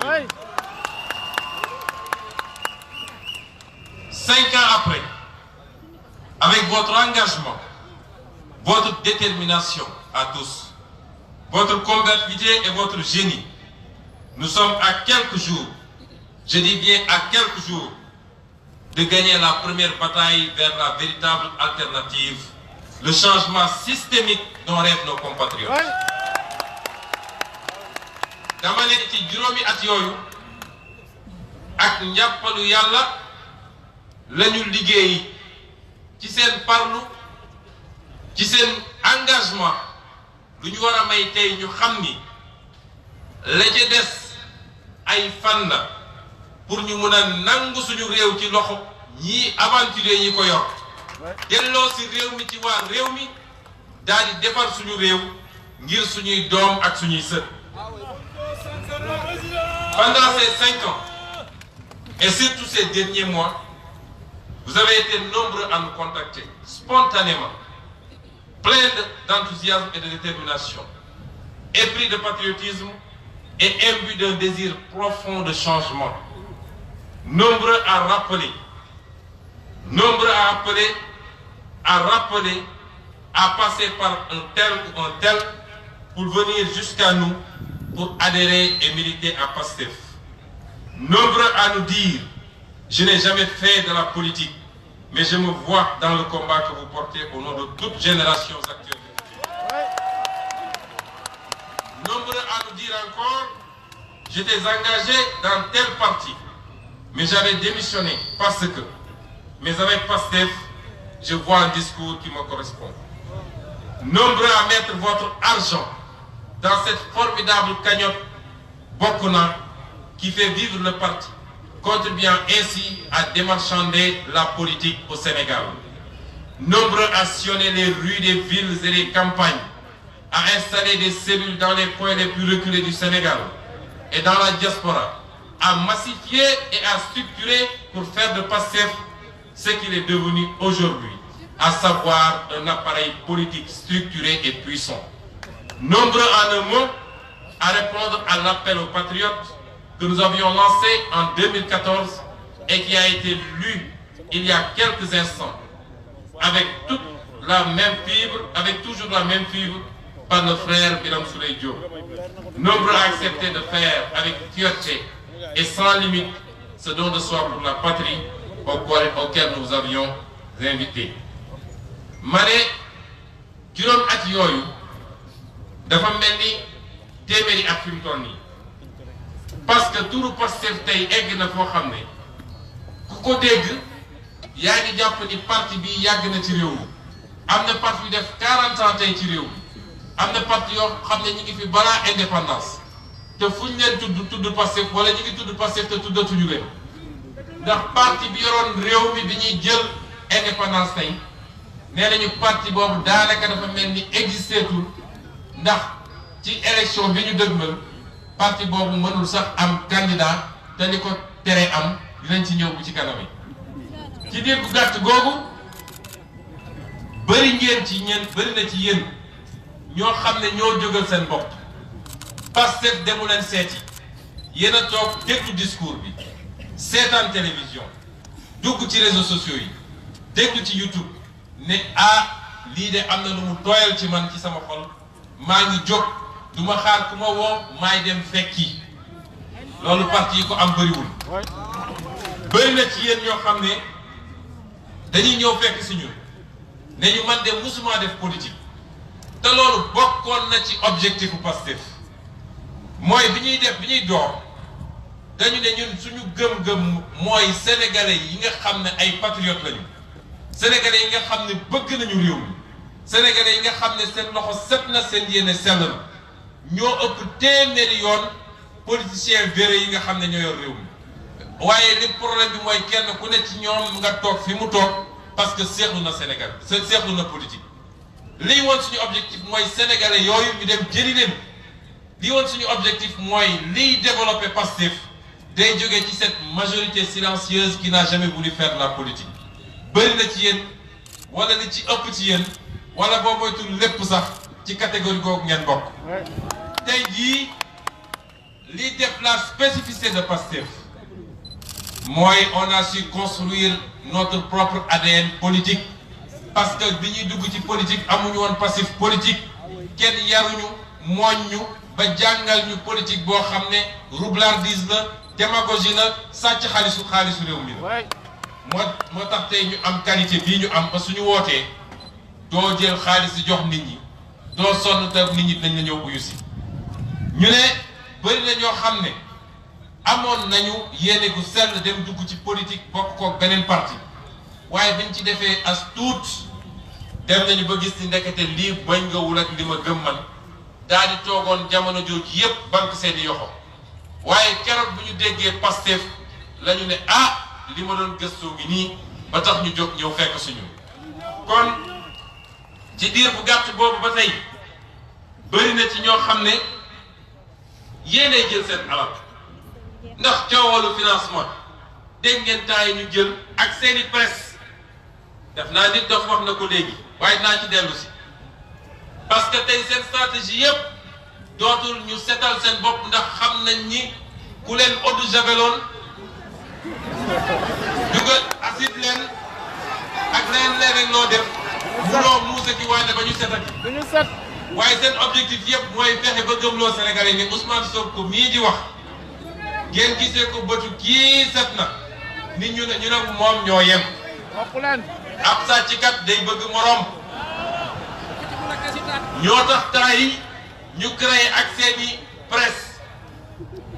yéen ñëpp xam ngeen lan mooy seen presse ñuy créé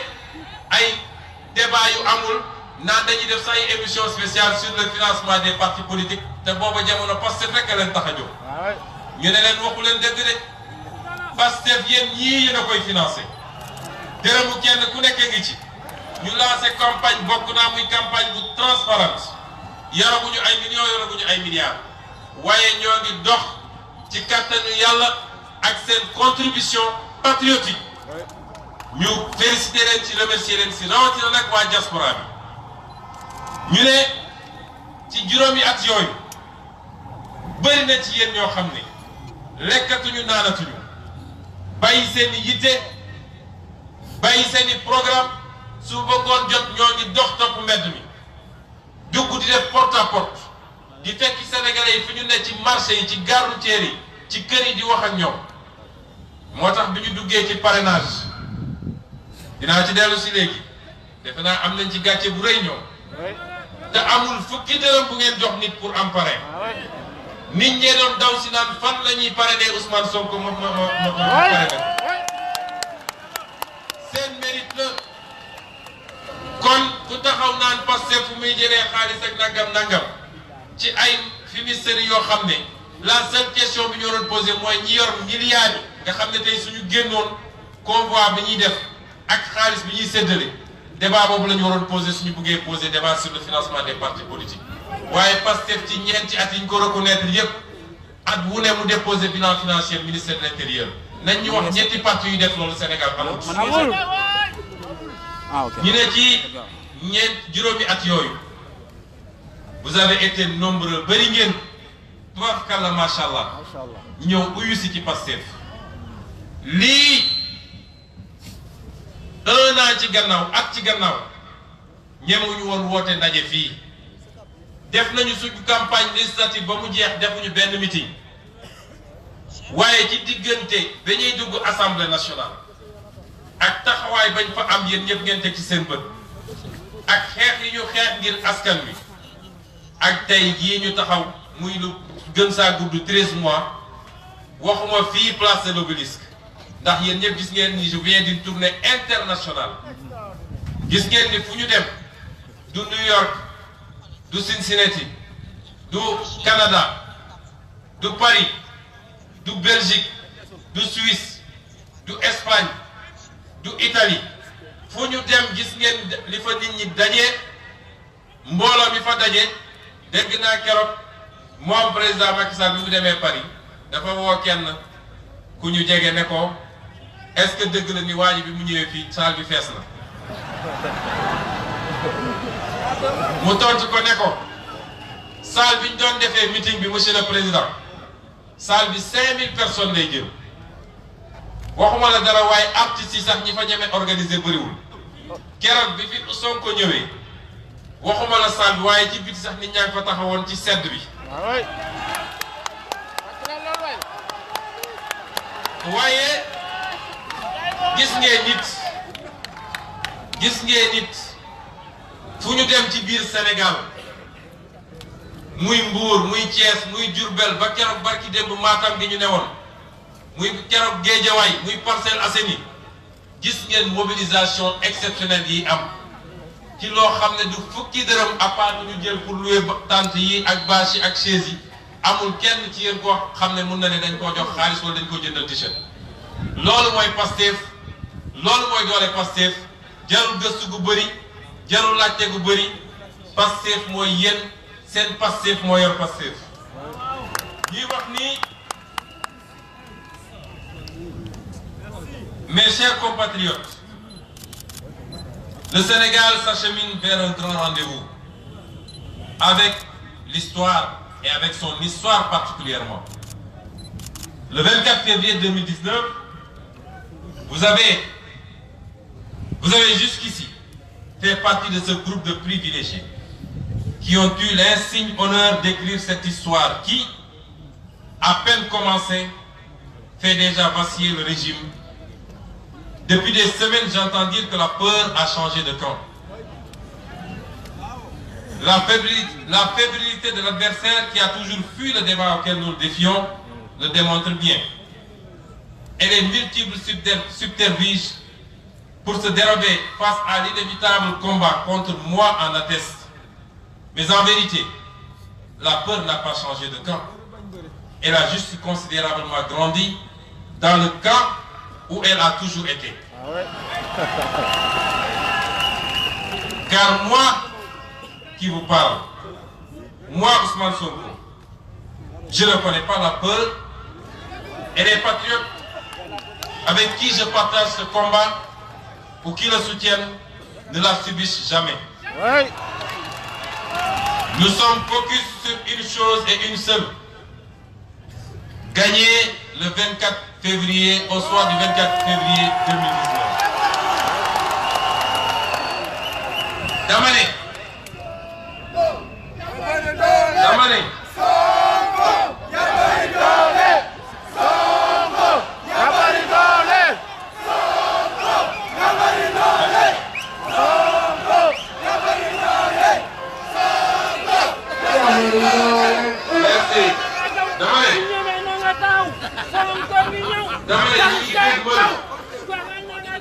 ñu ngi dégmal lu am solo ñu ngi dégmal rendez-vous bu am solo muy rendez-vous boo xam ne Sénégal amul droit raté ko rendez-vous boobu mooy élection présidentielle bi nga xam ne war na am dans 34 jours exactement bu neexee yàlla élection présidentielle bi nga xam ne war na am le 24 février 2019 yéen nag da ngeen jël seen sañ-sañ bokk ci li nga xam ne mooy engagement qualitatif bi war a soppi Sénégal mooy projet Pastef projet bii nag biñ ko dooree ba léegi ñii ñu jàmmar lool nelawatuñu lekkatuñu naanatuñu njàqare dugg na leen ci anam boo xam ne yéen ñiy toog fii mun leen ko sóoraale mun leen xam fu mu toll looloo andi nag li ma waxoon li ma tuddee woon jëfur national jëfur gi nag jeexagul chaque jour rek nga gis benn acteur bu bees mu mel ni mbir mi dañ koo fit mu tëb rek di fi taxu joraay ji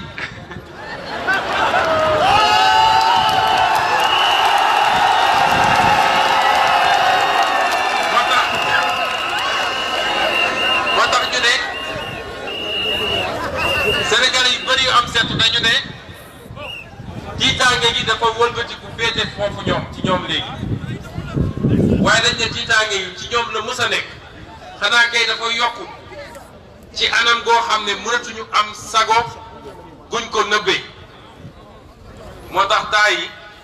pour rassurer seen bopp dañuy def yoo xam ne saa ñu ko defee rek mu doon jombe gis ngeen ne démb ñuy éduquer lu toll ni ab juma lu toll ni juma ñu ne la lii néegu yàlla la du fu ñuy caaxaanee waaye koo xam ne oo fañ-fañ la xam boo ko jiitaloon sax ne ko yaay imam mu fañ-fañ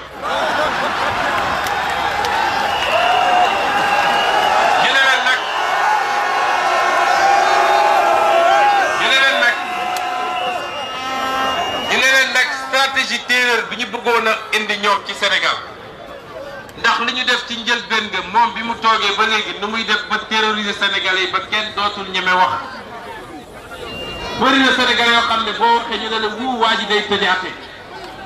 waa ji day dàqaate waa ji day dóoraate ñu xamal ko ni ñun Pastef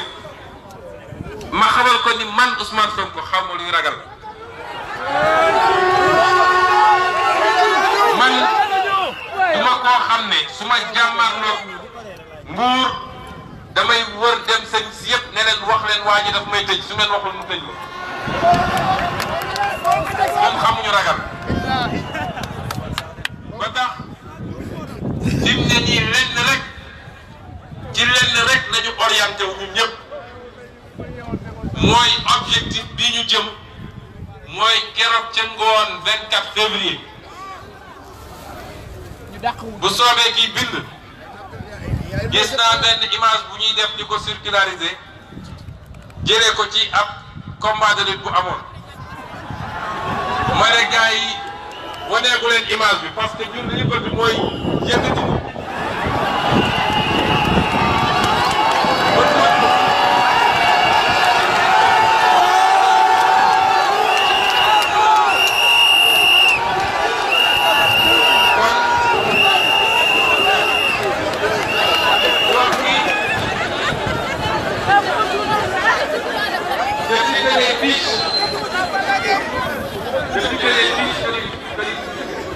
parviennent des renseignements généraux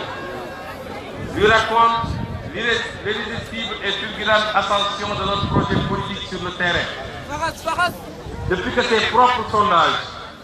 et ceux des chancelleries lui prédisent sa prochaine défaite, lui et son camp en ont perdu la tête et sont complètement déboussolés par la perspective de notre victoire. Leurs seules et uniques armes se résument à la diabolisation, à la calomnie et aux insultes. Je les comprends bien. Un adage bien de chez nous ne dit-il pas qu'une bouche ensanglantée ne saurait d'éviter autre chose que des insanités. Et je dois l'avouer, mes coups ont été rudes et le sont devenus plus encore que tout le 29 août 2016, jour de ma radiation de la fonction publique. Ce jour-là, où l'auteur du décret de la haine, irrité par mes coups de boutoir, m'a donné le temps de me libérer des contraintes et suggestions administratives et pouvoir me pencher plus sérieusement sur sa gouvernance malfaisante, sombre et vicieuse, d'en informer les Sénégalais et de travailler ardemment à le radier du palais pour le bonheur des Sénégalais qui regrettent fortement de l'avoir pris en 2012. dama ne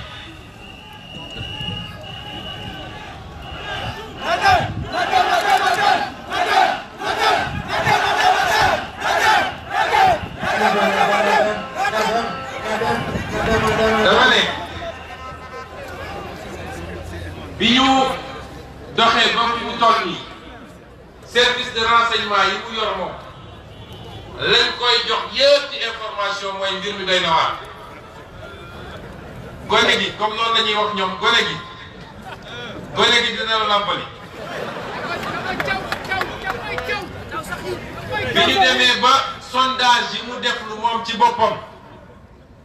ak yi nga xam ne ñii di waa bitim réew te am bët ci réew mi léeg-léeg gën ñoo xam ñun suñu bopp li xew ci réew mi def ko jot yëg ko ñooñu ñëpp dañu ne ko mbir mi doy na waar boobu ba léegi nelawatuñu lekkatuñu naanatuñu mu dese leen lenn nag mooy nu ñuy def ba tuumaal ba tilimal ba taqal loolu nag bettuñu ndax wax dëgg yàlla ci juróomi at yi ñu dugg ci politique duma yi leen duma métti na lool ndax du ñun dong am na ñeneen ñu ko def waaye gëm naa ni buñ fi nekkuloon dina néew Sénégalais yi xam caay-caay gi ñu nekkee ci suñu alalu réew moo xam ci suñuy ressources naturelles moo xam ci suñuy marché public moo xam ci suñu lempo yi niñ koy tomañee di ko lekk ak yeneen ak yeneen ak yeneen duma yooyu nag ñu leen di duma ci juróomi at yi moo métti boo xam ne ñu xool fu ñuy jaar pour fayu gi suñu borom ndoll ñu ne léegi desul lu dul tuumaal xaste ak saaga waaye nag loolu la olof naan gémmiñ guy nàcc di wax jàmm ñu wax ni ñu ne après plusieurs tentatives vaines de m'éliminer de la course par le biais de ces turiféraires adeptes des combines et des complots, le régime en place a intensifié sa vaste campagne de dénigrement pour ternir mon image auprès de l'opinion publique sénégalaise. Je vais vous en donner une petite panoplie.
mu ngi woote pour wax ni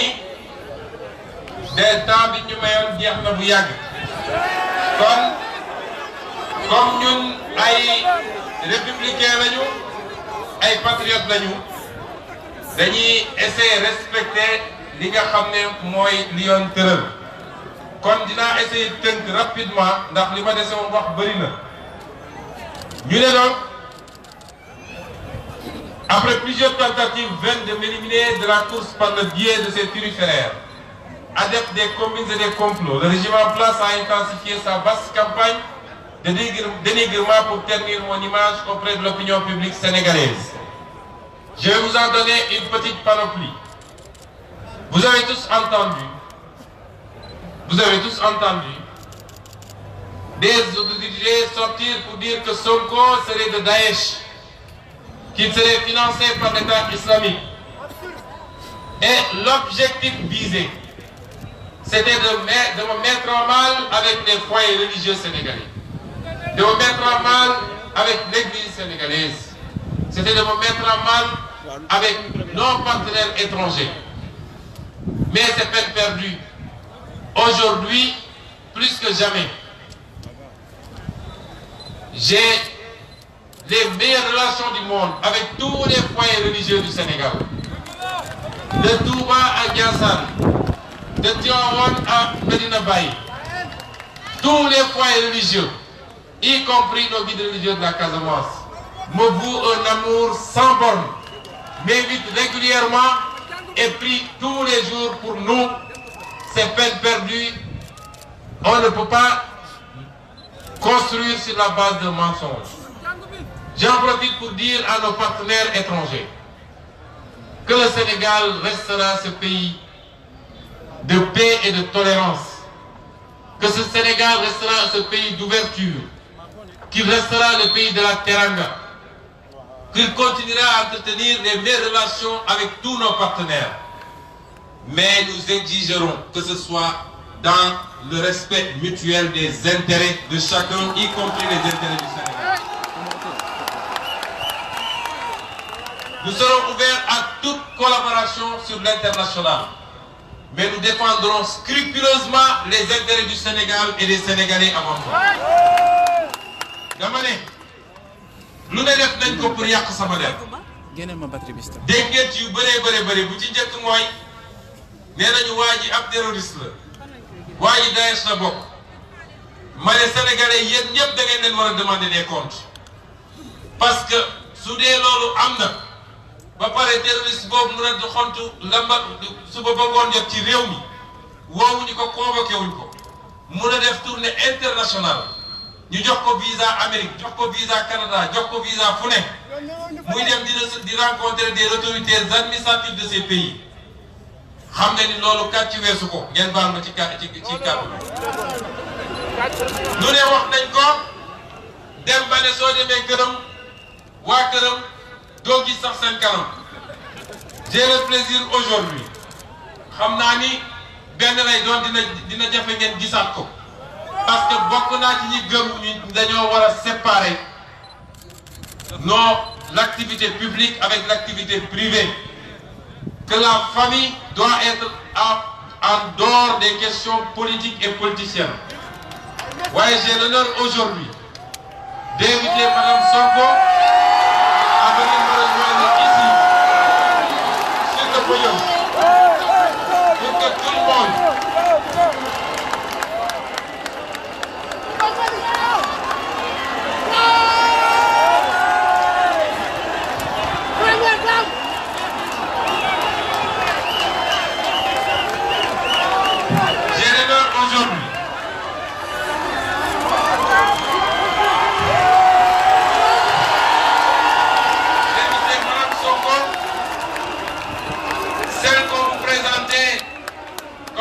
toujours habillé en tout noir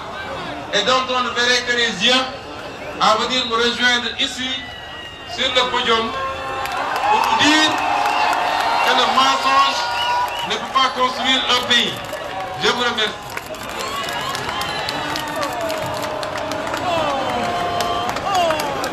Je disais donc,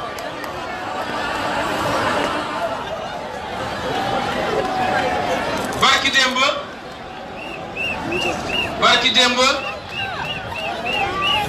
pour wax leen rek ni ñu mënee sos ak sosalaate barki démb suñu benn maman catholique daf ma woo musuma koo gis xaw ma ko mu am ñu ko jox sama numéro mu woo ma ndeysaan dafa wax bay jooy ci téléphone bi ne ma sama doom dama laa bëgg ci sama xol xam li ngay xeex ak li nga bëggal réew mi waaye li ma gën a métti mooy dañuy ñëw ci église yi di wax naan waa ji nii la mel waa ji bu ngeen ko joxee réew mi charia lay andi waa ji bu ngeen ko joxee réew mi lii ak déeg lii loolu moo leen dese wër di sos suba ba ngoon jot dégg ngeen vous avez tous entendu dans cette campagne de diabolisation que Sonko serait un membre éminent du MFDC. Vous avez entendu dans cette campagne de diabolisation que Sonko serait financé par Yaya Jammeh. Vous avez entendu dans cette campagne de diabolisation que Sonko serait financé par le syndicat des impôts. Pauvres syndicalistes. Vous avez entendu dans cette campagne de diabolisation que Sonko serait financé par une multinationale canadienne du nom de Tullow Oil. waaye li neex ci ñoom mooy ñu waa ji waxoon na leurs mensonges ont une durée de vie de 5 heures de temps.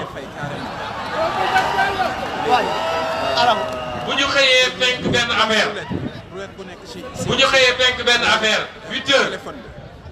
seeni média gaaw yëkkati ak ay titres yu garaw Sonko dans de sales draps wala nan lañ ko bindee woon Sonko en mauvaise posture balaa 11 heures man duma ngaa wax ci démenti fu ne fang génn wala ni ay kàccu neen la xam nga nattu weesuwul loolu te su tee ëllëg suñu xëyaatee daal ne nañu biisaat rek xam ngeen campagne diabolisation ñun xam nañu technique yooyu mooy un mensonge plus il est gros plus il passe à fortiori à force de le répéter. xam nga en 2008 ki njëkk a taxaw ne Barack Obama du américain amul nationalité américaine kenn déglu ko nit ñi dañ ko doon reetaan waaye une étude a montré qu'en 2012 am na 40% des américains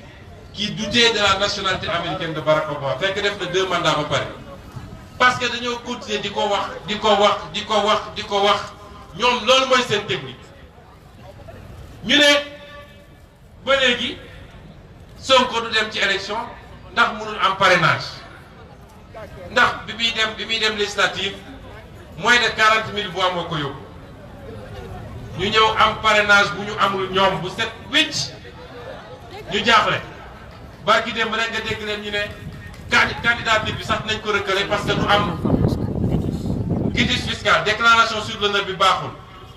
ñu dem administration fiscale déposé ñu signé ñu quitus fiscal bu leer nañu ne waa ji amewul état fukki dërëm xam nga ñii su gàcce doon rayé dee nañu bu yàgg ba ñu suul leen waaye bi gën a doy waar mooy bi mujjee mooy le fameux dossier des 94 milliards booboo ci gën a doy waar ndax ci lu tuuti rek ma commencé par wax leen ni gis ngeen Macky Sall ak nguuram bu ñu amoon lu toll ni tarfata ay ci Ousmane Sonko heure bii fekk si naa Ali Khalifa Sall bu yàgg wër nañoo wër fu ne wëlbati nañu lu ne gisuñu lenn lu ñu mën a teg ci ndodd Ousmane Sonko xam nga nag ku def 15 ans ci impôt et domaine ñu yàgg a teg 50 millions 100 millions 150 millions ci table bi laaloo ko defe naa doon toog ba jógee impôt et domaine booba naan maa ngi dem di dugg ci corruption. li wax nii ci dossier boobu benn plainte moo amagum te kan moo ko déposé waa est-ce que ku am doy dëgg di nga déposé plainte jéemuma déposé ko ci procureur dama jóge ci procureur bind IGE pare ci IGE bind OFNAC ne leen Mamour Diallo ak ñi féete kawam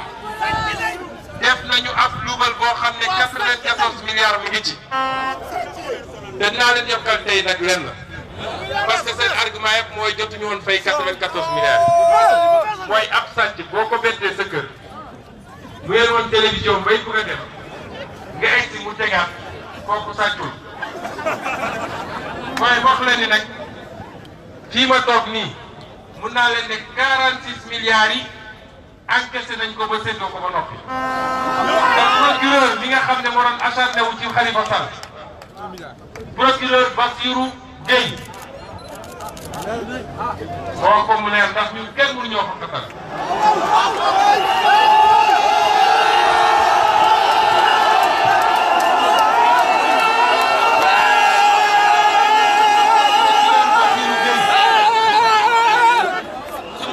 koy doyee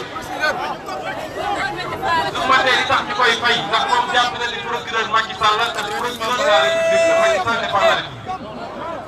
su ma tee li ñu koy doyee man maa ko bind teg ci taabalam depuis mois de mai ba tey ñu ngi mois de janvier dama ne su ma tee li ñu koy doyee na ubbi dossier bi dinaa ko wax ban banque la ñu defee li ñuy def. ban banque moo fay 46 milliards yi dinaa ko jox numéro compte bancaire yi.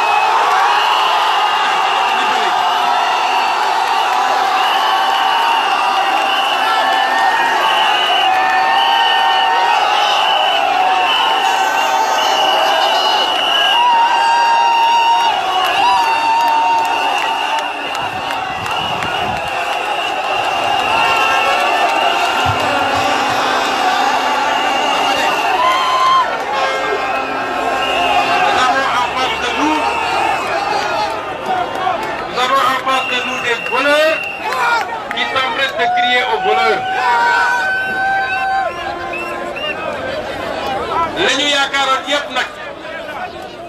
ba tënk ko ci enregistrement dem fay 59 millions pour jot ci enregistrement bi enregistrement bi ñëwee yéen ñëpp dégg ngeen ko enregistrement bi setal ñu ba ñu set wicc mënuñoo setal sax ndax dañoo setoon ba noppi waaye xam naa ki génne enregistrement bi mere nañ ko mere boo xam ne bi ñu gisee ni enregistrement bi nekk ci ñun la baax le lendemain ñu dem def ay coupure nag jël ay bout de France te dañuy génne waaye xam nga yàlla du nit un crime n'est jamais parfait moo tax damay lancer un appel à la société civile sénégalaise si elle existe encore je lance un appel à tous les citoyens ñu ne leen sàcc bu leer nañ ngi nii ñu bëgg ko foo bàyyi naan est-ce que soo ko wax naa ak famille bi wax naa ak diw famille bi bu ñëwee gis ma gannaaw bi ma déposé 6 mois après que j'ai déposé mes plaintes xaw ma famille gis ma plainte famille ñu ñëw fekk ma fi ma toog ne ma yow yaa tax sàcc bi taxaw dañoo bëgg nga jàppale ñu défendre ñu am naa sañ-sañ ba amul benn loi de la amul constitution amul loi constitutionnelle. Si vous voulez prendre vos valeurs, je demande au procureur et je demande à la société civile sénégalaise de prendre ce dossier. Sous procureur vous le dossier, mais nous constituer un jury populaire. Vous êtes interpellé. Parce que 94 milliards pour 1 franc. 94 milliards. Nous pouvons créer des emplois. Nous pouvons régler des hôpitaux. Nous pouvons construire des salles de classe. Mais loolu kenn dafa xam ne doon juróomi nit bëgg koo ne tooñ tëdd ci te nag si ce dossier est encore bloqué j'interpelle directement Macky Sall parce que moom moo leen démb moo leen couvrir parce que pour banque mun a verser il faut que ñu def li ñuy wax lettre de confort te lettre de confort boobu ministre du budget wala ministre des finances moo koy signé. Il y a des complicités au plus haut sommet de l'État pour voler et gruger le trésor public de 94 milliards man maa ko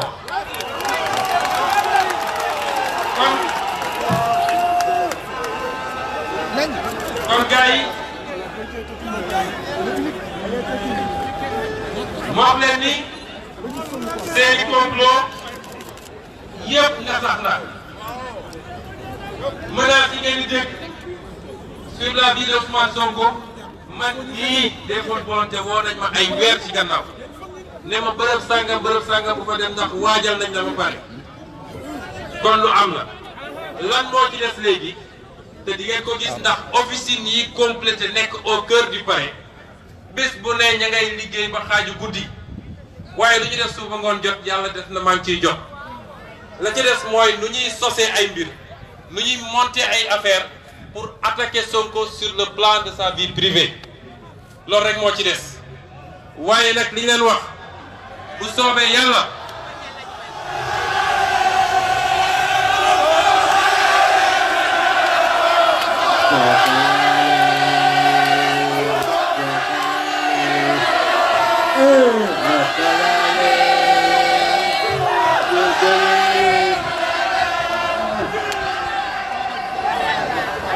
je vous dirai donc que le diagnostic placide que nous avons effectué de la gestion du pays rend compte d'un Sénégal appauvri par un système de prédation basé sur une gestion scandaleuse et nébuleuse des ressources naturelles et les détournements de deniers publics. Je suis d'ailleurs triste de vous apprendre, je puis vous garantir que les Sénégalais et les Sénégalaises découvriront tous les scandales qui plombent ce pays quand je serai élu président de la République en 2019. Évidemment, nous appliquerons la justice et non pas la vengeance comme ils l'ont fait. Évidemment, ils rembourseront ce qu'ils ont pris au peuple qui voit ses fils renvoyer des écoles de formation et des hôpitaux devenus des mouroirs s'ils ne périssent pas simplement dans